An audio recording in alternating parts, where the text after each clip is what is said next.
Hello friends, मैं स्वाति स्वागत करती हूँ आपका हमारे YouTube channel Siddharth sir classes में। इस चैनल पर आपको सभी तरह के टेट एग्ज़ाम्स की तैयारी करवाई जाती है, चाहे आपका वो यूपी टेट हो, रीट हो, सी टेट हो या फिर आपका एमपी टेट हो। सभी तरह के टेट एग्ज़ाम्स की तैयारी आपको यहाँ पर फ्री ऑफ कॉस्ट करवाई जाती है। यहाँ पर आपको तैयारी करवाने का कोई भी चार्जेस नहीं लगता है, तो आप फ्री यहाँ पर अपने टेट एग्ज़ाम्स की तैयारी कर सकते हैं। आज हम आपके लिए लेकर आए हैं फ्रेंड्स ईवीएस के वन लाइनर क्वेश्चंस, जो कि आपके एग्ज़ाम के लिए मोस्ट इम्पॉर्टेंट होंगे। तो आज के सेशन में बढ़ने से पहले यदि आप इस चैनल पर न्यू हैं तो प्लीज़ हमारे चैनल को सब्सक्राइब करें एंड बेल आइकन को प्रेस करें। और यदि आपको हमारी ये क्वेश्चन सीरीज़ पसंद आती है तो प्लीज़ वीडियो को लाइक ज़रूर करें और अपने दोस्त फ्रेंड के साथ शेयर भी ज़रूर करें। ठीक है फ्रेंड्स, चलिए बढ़ते हैं आज के हमारे क्वेश्चंस पर, जो कि वन लाइनर क्वेश्चंस हैं।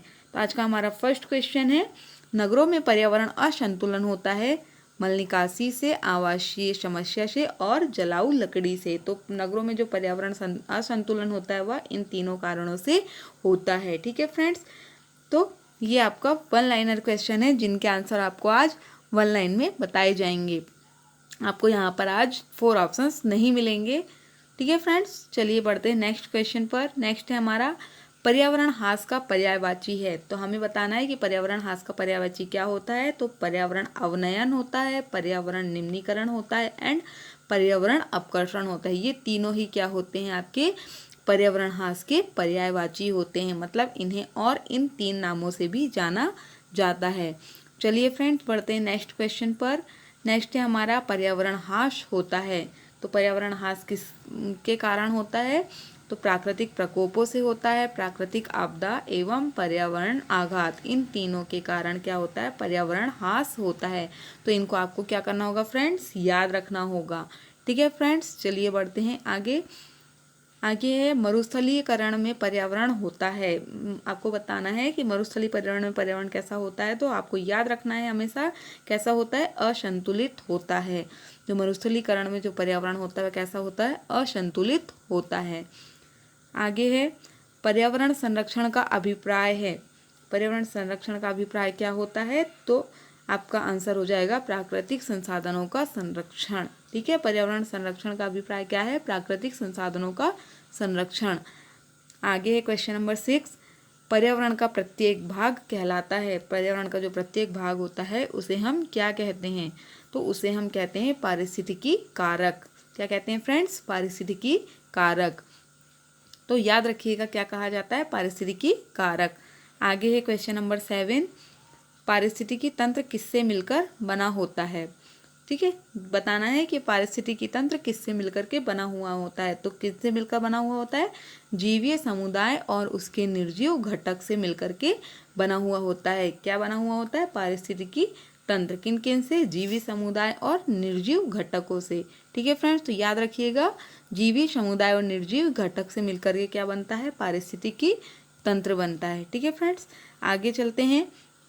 क्वेश्चन नंबर 8 है आपका, पारिस्थितिकी विज्ञान केंद्र कहाँ स्थित है। तो आपको याद रखना होगा फ्रेंड्स, कहाँ पर स्थित है, पुणे में स्थित है। कहाँ पर, पुणे में स्थित है। जो पारिस्थितिकी विज्ञान केंद्र है वो कहाँ पर है, आपका पुणे में स्थित है। आगे है, डार्विन का उद्विकास का सिद्धांत आधारित है। तो आपको बताना है डार्विन का जो उद्विकास का जो सिद्धांत होता है वह किस पर आधारित है। तो उत्परिवर्तन पर आधारित है। कभी भी यदि आपको एग्जाम में ये क्वेश्चन आ जाए तो आपको राइट आंसर क्या लगाना है, उत्परिवर्तन लगाना है। जो डार्विन का जो उद्विकास का जो सिद्धांत था वह किस पर आधारित था, उत्परिवर्तन पर आधारित था। आगे देखते हैं, पारिस्थितिकम शब्दों को परिभाषित करने वाले पर्यावरणविद हैं। पारिस्थितिकी जो शब्द है उसको परिभाषित करने वाले पर्यावरणविद कौन है। तो अर्नेस्ट हैकल हैं। कौन है, अर्नेस्ट हैकल। आगे है क्वेश्चन नंबर 11, भारत में वनस्पति एवं जंतुओं की सर्वाधिक विविधता कहाँ पाई जाती है। तो अब कहाँ पाई जाती है फ्रेंड्स, पश्चिमी घाट में। भारत में जो वनस्पति और जंतुओं की जो सर्वाधिक विभिन्नता हमको कहाँ पर देखने को मिलेगी, पश्चिमी घाट में। ठीक है फ्रेंड्स, आज हम ये क्वेश्चन को थोड़ा जल्दी जल्दी करेंगे क्योंकि टॉप क्वेश्चंस हैं जो कि 100 हैं और 100 क्वेश्चंस के लिए हमें इन्हें जल्दी जल्दी ही करना होगा। इसीलिए आज का हमारा नेक्स्ट क्वेश्चन है, आवास के जैविक घटक हैं। आवास के जैविक घटक क्या हैं? समस्त जीव। ठीक है, जैविक घटक के अंतर्गत क्या आ जाएंगे? आपके समस्त जीव आ जाएंगे। ठीक है फ्रेंड्स, नेक्स्ट क्वेश्चन है हमारा, बगुला एवं भैंसों का अन्योन्याश्रय संबंध कहलाता है। क्या कहलाता है? सहभागिता कहलाता है, क्योंकि जो बगुला होता है और जो भैंस होती है वह एक दूसरे को क्या करते हैं? सहयोग प्रदान करते हैं। ठीक है, इसलिए इनके बीच में क्या होती है? सहभागिता होती है। ठीक है फ्रेंड्स, चलिए आगे बढ़ते हैं। नेक्स्ट क्वेश्चन नंबर 14 है, किसी भी आवास में सफल जीवन यापन हेतु उपयुक्त लक्षण है तो वह क्या कहलाएगा? आपका अनुकूलन कहलाएगा। क्या कहलाएगा? अनुकूलन, जिसे इंग्लिश में हम कहते हैं एडॉप्टेशन। क्या कहते हैं? एडॉप्टेशन।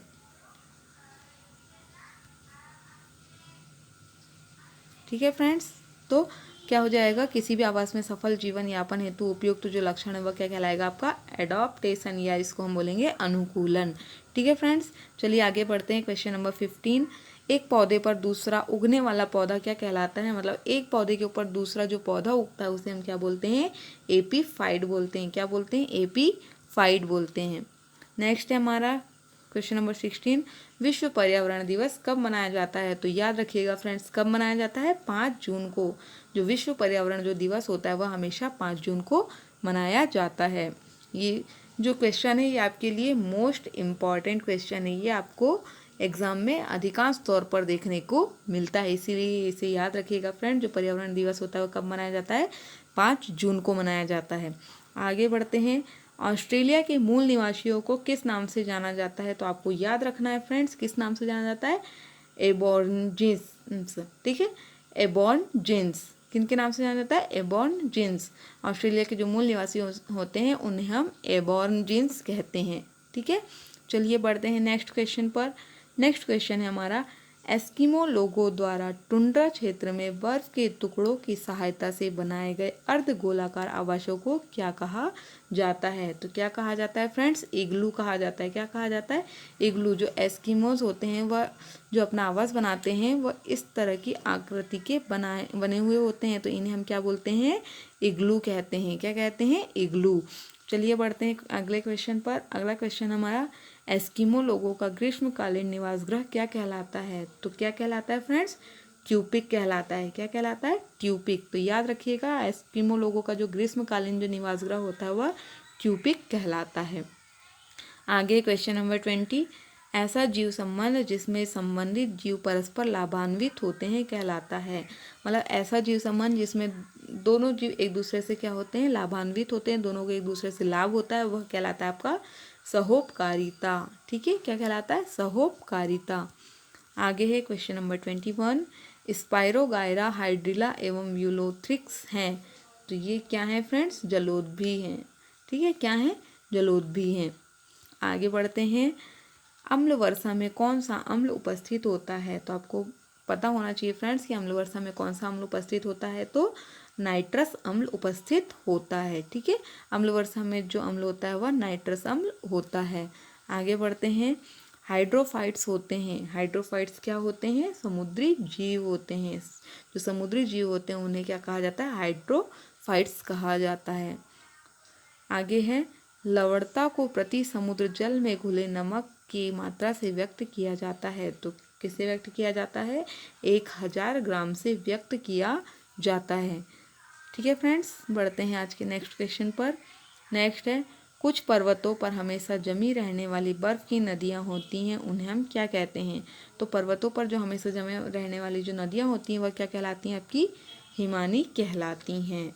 तो ये आपके 1 लाइनर क्वेश्चन हैं फ्रेंड, जिन्हें आपको याद रखना है। इस तरह के क्वेश्चंस आपको एग्जाम में अधिकांश तौर पर देखने को मिलते हैं, तो इन्हें आप याद रखिएगा। नेक्स्ट क्वेश्चन है, भूदृश्य पर जल, पवन एवं हिम जैसे विभिन्न घटकों के द्वारा होने वाले क्षय को कहते हैं। क्या कहते हैं? अपरदन कहते हैं। याद रखिएगा फ्रेंड्स, क्या कहा जाता है? अपरदन कहा जाता है। ठीक है, जो भूदृश्य पर जो जल, पवन एवं हिम जैसे विभिन्न घटकों के द्वारा जो क्षय होता है वह कहलाता है आपका अपरदन। ठीक है फ्रेंड्स, आगे बढ़ते हैं क्वेश्चन नंबर 27 पर। समुद्र तक पहुँचते पहुँचते नदी का प्रवाह धीमा हो जाता है तथा नदी अनेक धाराओं में विभाजित हो जाती है, जिनको खालिस्तान कहा जाता है। तो क्या कहा जाता है? वितरिका कहा जाता है। ठीक है, तो समुद्र का जल नदियों तक पहुँचते पहुँचते क्या होता है? प्रवाह धीमा हो जाता है एवं नदी अनेक धाराओं में विभाजित हो जाती है। तो इन धाराओं को अलग अलग विभाजित होने को क्या कहा जाता है? वितरिका कहा जाता है। ठीक है फ्रेंड्स, आगे बढ़ते हैं क्वेश्चन नंबर 28 पर। समुद्री जल के ऊपर लगभग ऊर्ध्वाधर उठे हुए ऊंचे सैलीय तटों को क्या कहते हैं? तो याद रखिएगा फ्रेंड्स, समुद्र भृंगु कहा जाता है। क्या कहा जाता है? समुद्र भृगु कहा जाता है। ठीक है, आगे बढ़ते हैं नेक्स्ट क्वेश्चन पर। नेक्स्ट क्वेश्चन है आपका, महासागरों की औसत लवणता कितनी होती है? तो याद रखिएगा फ्रेंड्स, 35 भाग प्रति 1000 ग्राम, मतलब 1000 ग्राम में लगभग 35 भाग क्या होती है? महासागरों की औसत लवणता होती है। ठीक है, नेक्स्ट क्वेश्चन है क्वेश्चन नंबर 30। विश्व जल दिवस कब मनाया जाता है? तो ये मोस्ट इम्पॉर्टेंट क्वेश्चन है फ्रेंड, इन्हें आप याद रखिएगा कि जो विश्व जल दिवस होता है वह कब मनाया जाता है? तो याद रखिएगा कब मनाया जाता है? 22 मार्च को। ठीक है फ्रेंड्स, कब मनाया जाता है? 22 मार्च को। नेक्स्ट है हमारा, पूर्णिमा एवं अमावस्या के दिनों में सूर्य, चंद्रमा एवं पृथ्वी तीनों एक सीध में होते हैं और इस समय सबसे ऊंचे ज्वार उठते हैं। तो ये जो उठने वाले जो ज्वार होते हैं इन्हें क्या कहा जाता है? तो इन्हें क्या कहा जाता है फ्रेंड्स? याद रखिएगा, बृहत ज्वार कहा जाता है। ठीक है, जो पूर्णिमा और अमावस्या के दिनों में सूर्य, चंद्रमा एवं पृथ्वी तीनों जब एक सीध में होते हैं और इस समय जो ज्वार उठते हैं उन ज्वारों को हम बृहत ज्वार कहते हैं। ठीक है फ्रेंड्स, नेक्स्ट है हमारा क्वेश्चन नंबर 32। खालिस्तान मछली पकड़ने में भी मदद करते हैं। तो कौन से ज्वार होते हैं? उच्च ज्वार होते हैं जो हमें मछली पकड़ने में भी क्या करते हैं? मदद करते हैं। ठीक है, नेक्स्ट है, भार के अनुपात में जल में हाइड्रोजन व ऑक्सीजन का अनुपात होता है। तो कितना अनुपात होता है फ्रेंड्स? 1:8 होता है। कितना होता है? 1:8। तो याद रखिएगा, भार के अनुपात में जो जल में हाइड्रोजन व ऑक्सीजन का अनुपात होता है वह कितना होता है? 1:8 होता है। ठीक है फ्रेंड्स, आगे बढ़ते हैं। शुद्ध जल का पीएच मान होता है, तो याद रखिएगा कितना होता है? 7 होता है। कितना होता है? 7। तो शुद्ध जल का पीएच मान हमेशा कितना होता है? 7 मीन्स 7। ठीक है फ्रेंड्स, याद रखिएगा। नेक्स्ट है हमारा क्वेश्चन नंबर 35। पानी का घनत्व किस तापमान पर अधिकतम होता है? तो आपको याद रखना है कि पानी का जो घनत्व होता है वह किस तापमान पर अधिकतम होता है। तो 4 डिग्री सेल्सियस पर क्या होता है? अधिकतम होता है। आगे देखते हैं क्वेश्चन नंबर 36। बहता जल मृत्तिका युक्त मृदाओं को काटते हुए गहरी वाहिकाएं बनाता है, जिन्हें हम क्या कहते हैं? तो उन्हें हम कहते हैं अवनलिकाएं। क्या कहते हैं? अवनलिकाएं। ठीक है फ्रेंड्स, तो जो बहता जल जो होता है मृत्तिका युक्त मृदाओं को काटते हुए जो गहरी वाहिका बनाता है, मतलब नालियाँ बनाता है, उन्हें हम क्या कहते हैं? अवनलिकाएं कहते हैं। आगे देखिए फ्रेंड्स, आगे है, पानी का शुद्धतम रूप है। जो पानी का जो शुद्ध रूप होता है वह क्या कहलाता है? वर्षा का जल। जो वर्षा का जो जल होता है वह पानी का शुद्धतम रूप होता है। ठीक है फ्रेंड्स, आगे बढ़ते हैं। नेक्स्ट में, विश्व के लगभग कितने प्रतिशत भूभाग पर जल है?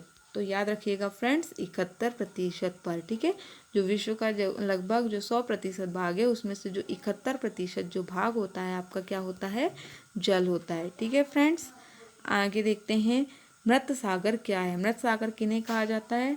तो मृत सागर ऐसे सागर होते हैं जो महासागरों व सागरों से भी ज़्यादा नमकीन होते हैं। मतलब सबसे ज़्यादा नमकीन जो सागर होते हैं या महासागर होते हैं वो क्या कहलाते हैं? आपके मृत सागर कहलाते हैं। आगे देखिए, पोटेशियम परमैंगनेट जल को बना देता है कीटाणु रहित। क्या बना देता है? कीटाणु रहित बना देता है। ठीक है फ्रेंड्स, आगे देखिए क्वेश्चन नंबर 41। पक्षी अपनी गर्दन बहुत हिलाते हैं, इसका कारण है कि पक्षी अपनी गर्दन ज़्यादा क्यों हिलाते हैं? क्योंकि क्या होता है, पक्षियों की आंखों की जो पुतली होती है वह घूम नहीं सकती है, इसलिए पक्षी जो होते हैं वह अपनी गर्दन को हिला डुला करके ही इधर उधर देखते हैं, इसलिए उनकी जो गर्दन होती है वह बहुत ज़्यादा हिलाते हैं। ठीक है, क्यों? क्योंकि उनकी आंखों की जो पुतली होती है वह स्थिर होती है, जो इधर उधर नहीं घूम सकती, इस वजह से वे अपनी गर्दनों को हिला करके इधर उधर देखते हैं। नेक्स्ट क्वेश्चन है, बिहार राज्य के लोगों के लिए मधुमक्खी पालन शुरू करने की सबसे अच्छी अवधि कौन सी होती है? तो अक्टूबर से दिसंबर तक की होती है। क्या होती है फ्रेंड्स? अक्टूबर से दिसंबर तक का जो समय होता है वह मधुमक्खी पालन के लिए सर्वश्रेष्ठ होता है। नेक्स्ट है 43। कुछ पक्षी मानव की तुलना में 4 गुना अधिक दूरी तक देख सकते हैं, तो ये कौन से पक्षी होते हैं? तो ये होते हैं आपके चील, बाज और गिद्ध। कौन से पक्षी होते हैं? चील, बाज और गिद्ध। ये जो पक्षी हैं यह मनुष्य की तुलना में 4 गुना अधिक दूरी तक देख सकते हैं। नेक्स्ट है मांसपेशियों की सुचारू क्रिया के लिए खालिस्तान खनिज की पर्याप्त मात्रा में आवश्यकता होती है। तो कौन से खनिज की होती है? लौह और आयोडीन, इन खनिजों की आवश्यकता होती है। किसके लिए? मांसपेशियों को सुचारू रूप से चलाने के लिए। ठीक है फ्रेंड्स। आगे क्वेश्चन नंबर 45। पकाने से पहले चावल को अधिक मात्रा वाले पानी से कई बार धोने से क्या नष्ट हो जाता है? तो जो सतही जो प्रोटीन होता है वह क्या हो जाता है? नष्ट हो जाता है। ठीक है फ्रेंड्स। आगे बढ़ते हैं नेक्स्ट क्वेश्चन पर। नेक्स्ट है एक ही तरह की फसल बार बार उगाने और बहुत से रसायनों का उपयोग करने से मृदा पर क्या प्रभाव पड़ता है? तो जो हमारी मृदा होती है, जो मिट्टी होती है, वह कैसी हो जाती है? बंजर हो जाती है। ठीक है। इस कारण से बार बार हमें एक ही फसल को नहीं उगाना चाहिए और बहुत से रसायनों का उपयोग भी नहीं करना चाहिए। यदि हम इनका अधिक यूज़ करते हैं, अधिक रसायनों का उपयोग करते हैं, तो हमारी जो मृदा होती है वह धीरे धीरे क्या हो जाती है? बंजर होती चली जाती है। आगे देखते हैं।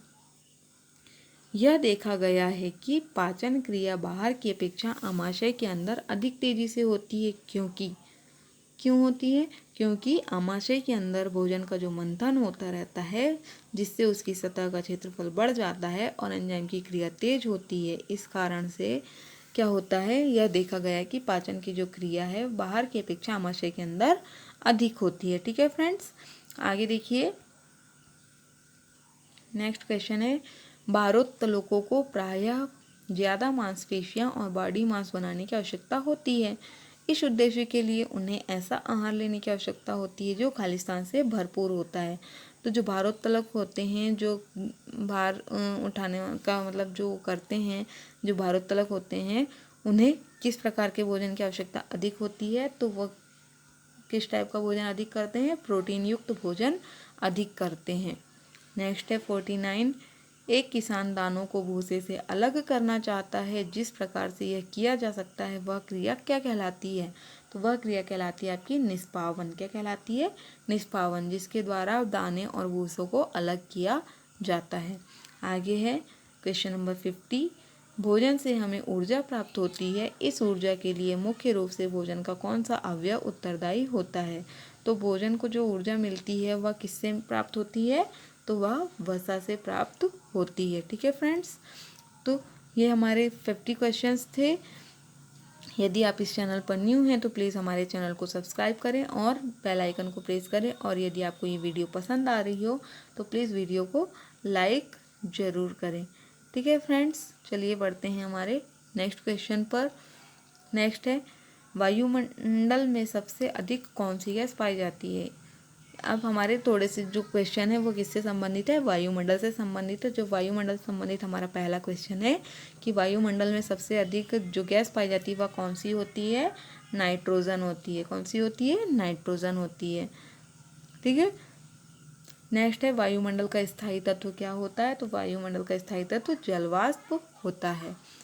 नेक्स्ट है हमारा पृथ्वी का वायुमंडल किसके द्वारा गर्म होता है? तो पृथ्वी का जो वायुमंडल होता है वह विकिरणों के द्वारा क्या हो जाता है? गर्म हो जाता है। आगे बढ़ते हैं। वायुमंडल में कौन सी अक्रिय गैस सबसे अधिक है? तो वायुमंडल में सबसे अधिक जो अक्रिय गैस पाई जाती है वह कौन सी है? आर्गन है। कौन सी है? आर्गन है। नेक्स्ट है कौन सी गैस ग्रीन हाउस प्रभाव के लिए उत्तरदायी होती है? तो जो ग्रीन हाउस प्रभाव के लिए जो गैस उत्तरदायी होती है वह होती है हमारी कार्बन डाइऑक्साइड, जिसे हम क्या बोलते हैं? CO2। ठीक है। तो जो कार्बन डाइऑक्साइड गैस होती है वह ग्रीन हाउस प्रभाव के लिए क्या होती है? उत्तरदायी होती है। नेक्स्ट है सूर्य की तीव्र किरणों से झुलसने में कौन से गैस हमारी रक्षा करती है? मतलब जो सूर्य से आने वाली जो तीव्र पराबैंगनी जो विकिरण होती है उनसे हमारी रक्षा कौन सी गैस करती है? तो वह ओजोन गैस करती है। ओजोन जो परत होती है वह हमारी रक्षा करती है। आगे है भूपृष्ठ से परावर्तित अवरक्त विकिरण के अवशोषण द्वारा भूवायुमंडल में तापमान वृद्धि की क्रिया को क्या कहते हैं? तो उसे कहा जाता है ग्रीन हाउस प्रभाव। याद रखिएगा फ्रेंड्स, क्या कहा जाता है? ग्रीन हाउस प्रभाव कहा जाता है। आगे है, वायुमंडल में नाइट्रोजन की मात्रा कितने प्रतिशत है? तो आपको बताना है कि वायुमंडल में नाइट्रोजन की मात्रा कितने प्रतिशत है? तो 78% है। ठीक है फ्रेंड्स, कितने प्रतिशत है? तो 78% है। और यदि आपसे पूछा जाए कि ऑक्सीजन कितनी है, तो कितनी है ऑक्सीजन?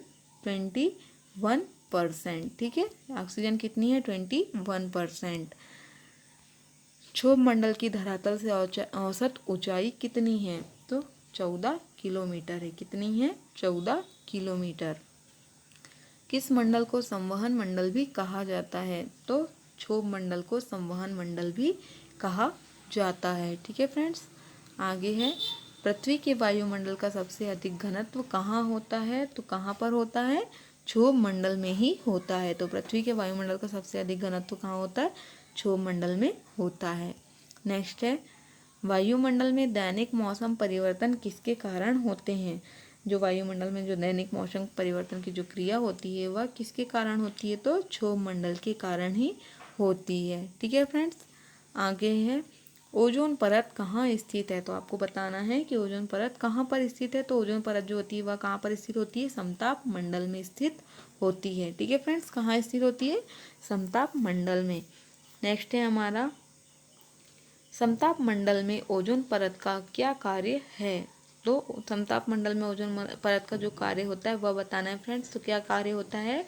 भूतल पर आने वाली पराबैंगनी किरणों को रोकना। ठीक है, जो ओजोन परत होती है वह हमारे पृथ्वी तल पर आने से रोकती है किन्हें? पराबैंगनी विकिरणों को, जो हमारे लिए बहुत ज़्यादा हानिकारक होती हैं। तो उन्हें आने से रोकती हैं कौन? आपकी ओजोन परत।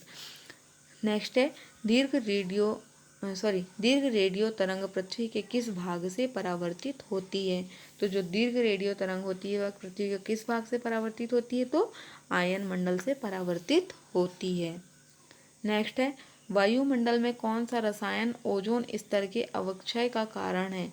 जो ओजोन परत का दिन प्रतिदिन जो अवक्षय हो रहा है वह किसके कारण होता है? तो आपका क्लोरोफ्लोरोकार्बन के कारण होता है। ठीक है, जो आपका CFC होता है इसकी वजह से क्या होता है? वायुमंडल में ओजोन परत का क्या हो रहा है? क्षरण हो रहा है। ठीक है फ्रेंड्स, नेक्स्ट है आपका, वायुमंडल के किस भाग में जलवाष्प की कुल मात्रा का 90% भाग विद्यमान रहता है? तो किस भाग में विद्यमान रहता है? तो क्षोभ मंडल में होता है। कहाँ होता है? क्षोभ मंडल में होता है।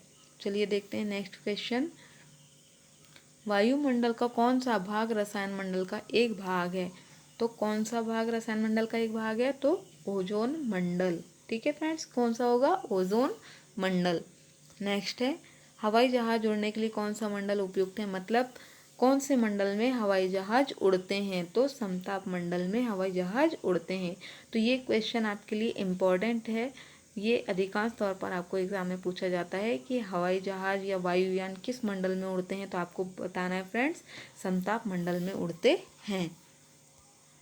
नेक्स्ट है, वायुमंडल की निचली परत क्या कहलाती है? तो वायुमंडल की जो सबसे निचली परत होती है वह क्या कहलाती है? आपकी क्षोभ मंडल कहलाती है। ठीक है फ्रेंड्स, कौन सी परत क्षोभ मंडल कहलाती है? वायुमंडल की जो निचली परत होती है वह कहलाती है आपकी क्षोभ मंडल। नेक्स्ट क्वेश्चन है हमारा, पर्यावरण का अध्ययन जीव विज्ञान की किस शाखा के अंतर्गत किया जाता है? तो याद रखिएगा, पारिस्थितिकी, जिसे हम इकोलॉजी बोलते हैं, उसके अंतर्गत किया जाता है। ठीक है फ्रेंड्स, नेक्स्ट है हमारा, पारिस्थितिकी संबंधित है, किससे संबंधित है? तो जीव और पर्यावरण के संबंधों से संबंधित है। ठीक है फ्रेंड्स, जो पारिस्थितिकी होती है वह किससे संबंधित है? जीव और पर्यावरण के संबंधों से संबंधित है। ठीक है फ्रेंड्स, नेक्स्ट है, सुंदरलाल बहुगुणा से संबंधित प्रमुख तथ्य हैं। तो क्या क्या हैं? प्रसिद्ध पर्यावरणविद हैं और चिपको आंदोलन के प्रमुख नेता भी कहे जाते हैं। टेहरी बांध का विरोध भी इन्होंने किया था एंड वृक्ष मित्र के रूप में भी ये विश्व प्रसिद्ध हैं। तो ये चारों क्या हैं? इनकी विशेषताएं हैं किनकी? सुंदरलाल बहुगुणा जी की। जो सुंदरलाल बहुगुणा जी थे वह इन सभी के लिए जाने जाते हैं। अधिकांश तौर पर इनको चिपको आंदोलन के लिए ज़्यादा जाना जाता है। ठीक है फ्रेंड्स, तो यदि कभी आपको क्वेश्चन आ जाए कि चिपको आंदोलन से संबंधित कौन थे, तो आपको लगा देना है सुंदरलाल बहुगुणा। ठीक है फ्रेंड्स, नेक्स्ट है चिपको वुमेन के नाम से किसे जाना जाता है? तो चिपको वुमेन जो थी वो कौन थी? गौरा देवी थी। गौरा देवी को चिपको वुमेन के नाम से जाना जाता था। नेक्स्ट है चिपको आंदोलन कब और कहाँ शुरू किया गया था? तो चिपको आंदोलन कब शुरू किया गया था? 26 मार्च 1974 को शुरू किया गया था। कहाँ पर किया गया था? उत्तर प्रदेश में। उत्तर प्रदेश का जो रैनी नाम का जो गांव था, जो चमोली जिले में स्थित है, जो भी वर्तमान में कहाँ पर है? उत्तराखंड में स्थित है। तो यहाँ पर आपका चिपको आंदोलन प्रारंभ किया गया था। ठीक है फ्रेंड्स, तो आपको ये डेट भी याद रखनी है एंड सन भी याद रखना है और जो जगह है वो भी आपको याद रखनी है। ये इनमें से किसी से भी आपको क्वेश्चन एग्जाम में पूछा जा सकता है। ठीक है फ्रेंड्स, तो ये आपके लिए इम्पॉर्टेंट है। नेक्स्ट है आपका चिपको आंदोलन का मुख्य उद्देश्य क्या था? तो चिपको आंदोलन का जो मुख्य उद्देश्य था वह क्या था? वनों में पेड़ों की कटाई को रोकना था। ठीक है, वनों में जो पेड़ों की कटाई थी उसको रोकना इनका मुख्य उद्देश्य था। नेक्स्ट है आपका चेचक, जिसे हम स्मॉल पॉक्स कहते हैं। रेबीज, पोलियो रोग किसके द्वारा फैलता है? तो आपको बताना है कि जो रोग हैं वो किसके द्वारा फैलते हैं? तो वायरस, जिसे हम विषाणु भी बोलते हैं, इनके द्वारा क्या होते हैं? फैलते हैं। नेक्स्ट है आपका जो सामान्य सर्दी और विभिन्न प्रकार के जो बुखार होते हैं, जिन्हें हम फ्लू भी कहते हैं, किनके द्वारा होता है? तो ये भी किनके द्वारा होता है फ्रेंड्स? विषाणु या वायरस के द्वारा ही होता है। ठीक है फ्रेंड्स, नेक्स्ट है आपका पौधे नाइट्रोजन का उपयोग किस रूप में करते हैं? तो किस रूप में करते हैं? नाइट्रेट के रूप में करते हैं। ठीक है, डायरेक्ट नाइट्रोजन का उपयोग नहीं करते हैं, वे नाइट्रोजन का उपयोग किस रूप में करते हैं? नाइट्रेट के रूप में करते हैं। नेक्स्ट है हमारा प्रकाश संश्लेषण में प्रकाश अभिक्रिया होती है, किसमें होती है? तो ग्रेनम में होती है। किसमें होती है? ग्रेनम में होती है। इबोला और चिकन पॉक्स किसके द्वारा होता है? तो ये जो इबोला और जो चिकन पॉक्स होते हैं वह भी किसके द्वारा होते हैं? विषाणु के द्वारा होते हैं। ठीक है, विषाणु मीन्स वायरस। किनके द्वारा होते हैं? वायरस के द्वारा ही ये क्या होते हैं? फैलते हैं। ठीक है फ्रेंड्स, आगे देखते हैं। मानव शरीर में आयरन असहायक होता है। तो मानव शरीर में जो आयरन होता है वह किस लिए सहायक होता है? तो हीमोग्लोबिन के निर्माण में, मांसपेशियों में ऑक्सीजन को इकट्ठा करने के लिए क्या होता है? सहायक होता है। आगे देखिए, रेडियोधर्मी प्रदूषण को किस और नाम से भी जाना जाता है? तो जो रेडियोधर्मी प्रदूषण होता है उसका दूसरा नाम क्या है? नाभिकीय प्रदूषण है, जिसे हम न्यूक्लियर पॉल्यूशन भी कहते हैं।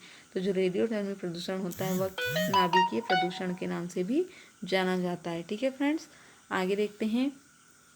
बालक की शिक्षा की प्रथम पाठशाला होती है। बालक को सबसे पहले शिक्षा कहाँ से प्राप्त होती है? तो परिवार से ही प्राप्त होती है। ठीक है फ्रेंड्स, तो आप क्या लगाएंगे इसका आंसर? परिवार लगाएंगे। तो बालक की जो प्रथम पाठशाला होती है वह क्या होती है? उसकी फैमिली होती है, उसका परिवार होता है। रेडियोधर्मी पदार्थ से कौन सी विकिरण उत्सर्जित नहीं होती है? तो कौन सी विकिरण उत्सर्जित नहीं होती है? तो एक्सरे और रेडियो किरणें उत्सर्जित नहीं होती है। आगे है आपका रेडियोधर्मी पदार्थों से क्या क्या उत्सर्जित होती हैं? कौन कौन सी किरणें उत्सर्जित होती हैं? तो अल्फा, बीटा और गामा विकिरण उत्सर्जित होती है। ठीक है फ्रेंड्स, आगे देखिए। पर्यावरण संरक्षण अधिनियम किस वर्ष से लागू किया गया था? तो ये आपका मोस्ट इम्पॉर्टेंट क्वेश्चन है, तो आपको ये सन हमेशा याद रखना होगा। कब से स्टार्ट किया गया था, किस वर्ष से लागू किया गया था? तो 1986 को लागू किया गया था फ्रेंड्स। तो ये मोस्ट इम्पॉर्टेंट क्वेश्चन है जो आपको एग्जाम में हमेशा कंफ्यूज कर सकता है, इसलिए आप याद रखिएगा कब किया गया था? 1986 में किया गया था। पर्यावरण जो संरक्षण अधिनियम है वह 1986 में लागू किया गया था। आगे देखते हैं, पर्यावरण संरक्षण अधिनियम किस वर्ष से लागू किया गया था? फिर से रिपीटेड क्वेश्चन है, तो हमें याद रखना है 1986 से ही लागू किया गया था। ठीक है फ्रेंड्स, आगे है सामाजिक जीवन का आधार है। तो सामाजिक जीवन का आधार क्या होता है?